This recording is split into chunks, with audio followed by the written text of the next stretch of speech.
সালাম আলাইকুম, কেমন আছো সবাই? আজকে তোমাদের জন্য নিয়ে আসলাম নতুন একটি ম্যাট্রিক্স। বলো তো, 1 থেকে 100 এর মধ্যে এই সংখ্যাগুলোর মধ্যে যে কোনো দুইটি সংখ্যার গুণফল যদি তোমাকে করতে দিই, তবে অবশ্যই তুমি ক্যালকুলেটর ব্যবহার করবে অথবা খাতায় করতে যাবে, তাই তো?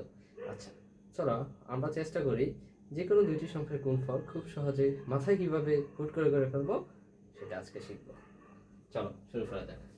আচ্ছা, তো 1 থেকে 100-র মধ্যে যে কোনো দুটো সংখ্যা নেবে। ধরো 32 গুণ 57। আচ্ছা, এটা সাধারণ প্রসেসে আমরা যখন গুণটা করি তখন দুইটা স্টেপে করি, দেন গুণটা যোগ করে গুণফলটা বের করি।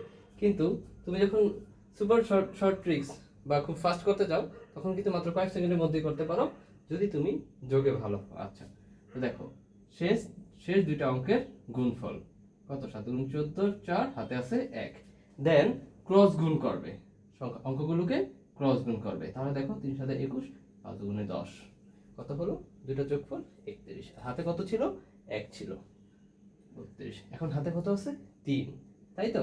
এবার হলো প্রথম দুইটা অঙ্কের গুণফল। 3 5 কত? 15। হাতে কত ছিল? 3, 15 আর 3 18। দেখো তো মিলে হলো কিনা? আচ্ছা, তাহলে অন্য দুইটা সংখ্যা নিয়ে আমরা, ধরো 91 গুণ 15, শেষ দুইটা অঙ্কের গুণফল 5 আগে 5। তারপর ক্রস গুণফল 5 9 45, এককে 1, তাহলে 45 আর 1 কত? 46। যার 6 লিখবো, হাতে 4। দেন হলো প্রথম দুইটা অঙ্কের গুণফল 9 একে 9 আর 4 কত?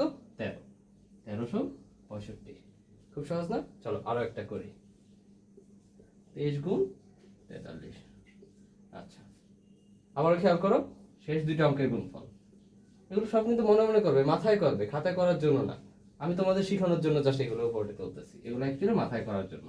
3 3 9, আর হাতে কোনো সংখ্যা থাকে না। তারপর হলো ক্রস গুণন, 3 2 6, 3 4 12, 12 হচ্ছে কত? 18, 18 8, হাতে রইল কত? 1, আর 4 2 8, আর 1 কত? 9, 989। বুঝতে পারলে কত দ্রুত করা যাচ্ছে এই গুণফলগুলো? এই পদ্ধতিতে তুমি দুই অঙ্কের যে কোনো সংখ্যাকে খুব ফাস্ট গুণ করতে পারবে। বুঝতে পারলে? ধন্যবাদ।